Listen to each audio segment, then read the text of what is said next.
Hi, welcome to SBR Videos. I'm Peter Lojak. We are talking right now with Steve from collegefootballwinning.com, talking about some topics in the upcoming college football season. Steve, of course, only covers college football, does it very well and successfully in our videos at his site. Steve, thanks for being back with us. Thank you for having me back, Peter. Okay, before we discuss Oklahoma and maybe the impact of their Sugar Bowl win from last year, give a quick plug for collegefootballwinning.com. Thank you, Peter. I'd be happy to. At collegefootballwinning.com, all we do is college football betting analysis all year round, even in the off season. We're a company that's founded on making our betting recommendations algorithmically, and we call those our formula picks or formula betting recommendations.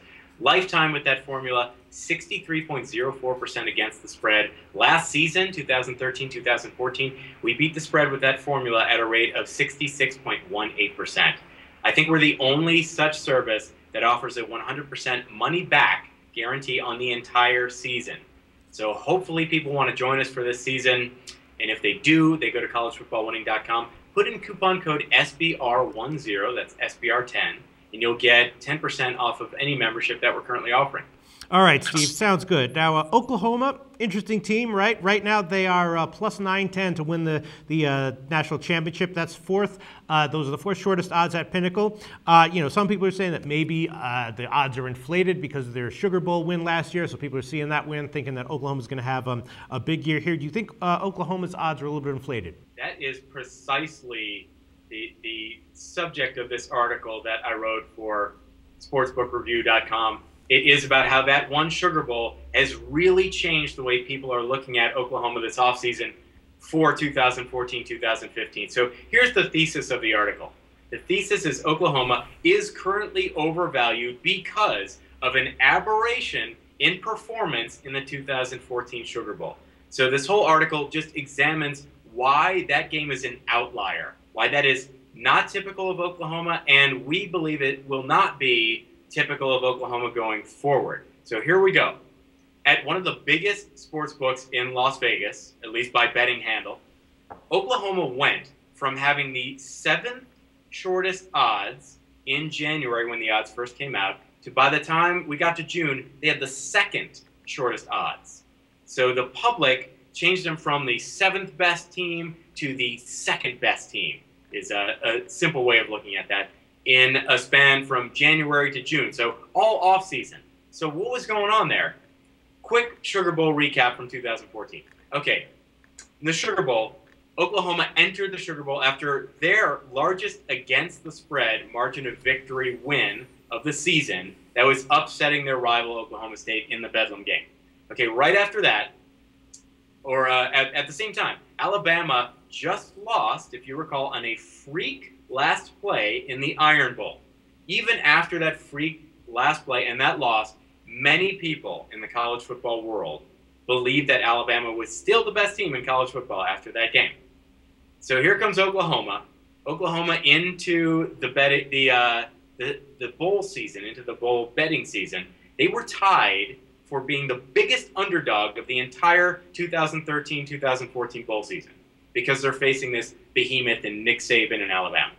What was the result of that game? The result was the second largest margin of victory against the spread win of the entire bowl season. So Oklahoma really, really surprised, at least according to betting numbers. But you and I, of course, talked about that game, and you and I were all over Oklahoma in that game. That's one of the three bowl games that you and I discussed coming up to that. So I hope people don't think I have an axe to grind with Oklahoma. I don't. We were on the Oklahoma side for sure in that game, and people can go to that video and watch. So here we go. But by beating the perceived best team in college football in the Sugar Bowl with a young returning quarterback, and I'm talking about Trevor Knight, who had an absolutely outstanding Sugar Bowl performance, the betting public has convinced itself from that performance in the offseason that Oklahoma is one of the top 2 or 3 teams entering 2014 college football. Well, let's take a look at what Oklahoma did before that Sugar Bowl, and let's take a look at what they did during that Sugar Bowl. Oklahoma, before the Sugar Bowl, they averaged a little over 44 rushing attempts each game, and in each game they passed the ball just a little over 28 times. So heavy run-based team. In the Sugar Bowl, what did they do? They flipped that. So they ran the ball just 30 times. Remember, their season average was over 44, but they passed the ball 44 times. their season average passing the ball was just a little over 28. So it was a complete play calling reversal. That was a brilliant bit of offensive coaching strategy pulled off by Bob Stoops and staff. Why did it work? It worked in part because, first, as you can imagine, Saban's defense was slow to adjust to Oklahoma's quarterback Trevor Knight not running the ball and continually passing, since he characteristically had been a running quarterback. Number two, we believe Alabama's pass defense was not entirely capable of making that adjustment, even if they were faster to make the attempt. Saban's passing defense last season, 2013-2014, versus ranked opponents was 69 in the FBS versus ranked opponents once again. Now, that is the worst passing defense measured against ranked opponents that Nick Saban has ever coached at Alabama. Versus ranked opponents, once again, before the Sugar Bowl, that same Alabama passing defense allowed a ratio of 4 passing touchdowns for every 1 interception that they grabbed. What happened in the Sugar Bowl?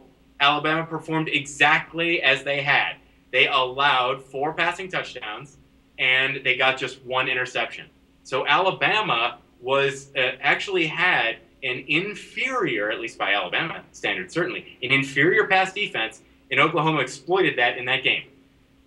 Third reason, Nick Saban called the Sugar Bowl a consolation game. That's what he said sort of infamously or famously.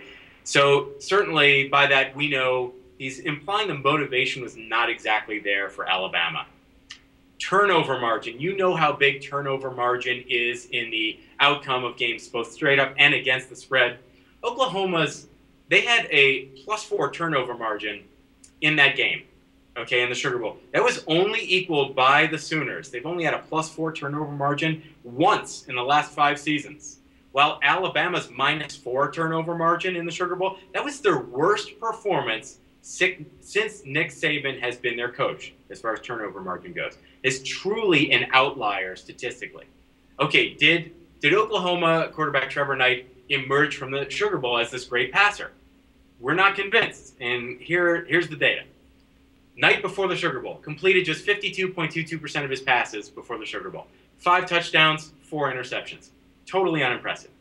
In the Sugar Bowl, he completed 72.7% of his passes, 4 touchdowns, 1 interception. Very impressive. Just 3 months later, Trevor Knight, same quarterback, plays in his spring game. Completes 35.71% of his passes. And I know what you're thinking, that's a spring game. But tell that to Baker Mayfield, who transferred from Texas Tech. The guy completed 100% of his passes during the spring game. So he wasn't fazed by the fact that it was a spring game. Now, what's going on there? For Oklahoma, either they're going to have Trevor Knight play it safer as more of a drop-back pocket passer, the style that we saw in the Sugar Bowl, a little more to the style that we saw in the Sugar Bowl. But if he does this, he is not playing his game. His game is being a better quarterback while being mobile. Now, if he goes back to that mobility, which is his game, Trevor Knight, he is susceptible to injury. He started just 5 games last season. He was injured in 2 of them. So if he plays his game, he is probably not going to make it through the entire season. So any way you look at it, Oklahoma will not see a dozen repeat performances of the Sugar Bowl. There were just too many of these outlying statistics in that Sugar Bowl for us to believe that that is something that will carry forward every game into the season. If you just look at that turnover margin alone, no college football team has averaged even +2 per game in turnover margin over the last decade, much less +4, which is what they had in that Sugar Bowl. So the conclusion, Oklahoma is overvalued, I hate to say it, entering the 2014-2015 season because what we believe was an outlier performance in that Sugar Bowl.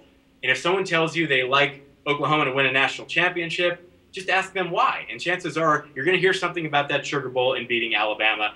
And then you should tell them they need to look deeper into that to see all the statistical outliers that surround that game. So that's the conclusion. Oklahoma is overvalued going into this season because of that Sugar Bowl performance. Okay, makes a lot of sense, Steve. Thanks.